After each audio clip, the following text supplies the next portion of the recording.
Ar žinote, kas nutiks po jūsų laidotuvių?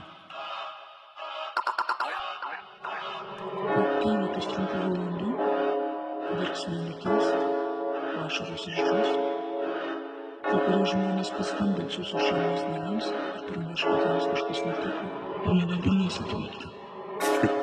Į chatą įkritom, +4 korto uno.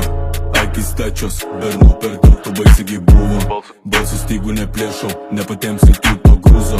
Alkūniai barzda, visi tyli, bahuriukas jau ant gulto. Mum taigi pahu vis tiek, daryk tu ką nori, kentėsi ir tiek. Atliksim, pasimsim, ką norim, bandysi prikolų, žiūrėk, negali pajudėt. Miesto gatvėm tu nenorėtum su mumis pralėk. Bagažą ankštoka, logikos stoka, mum pinigus moka, galėjai geriau patylėt. Man down, vėl nukrito, man down, vėl pavėsis, man down, saulė šviečia, bet jau ne tau. Tauto laiko čia jau nebėra, bahuriukas nieko nespėja, perspėjom, bet jie neatėjo.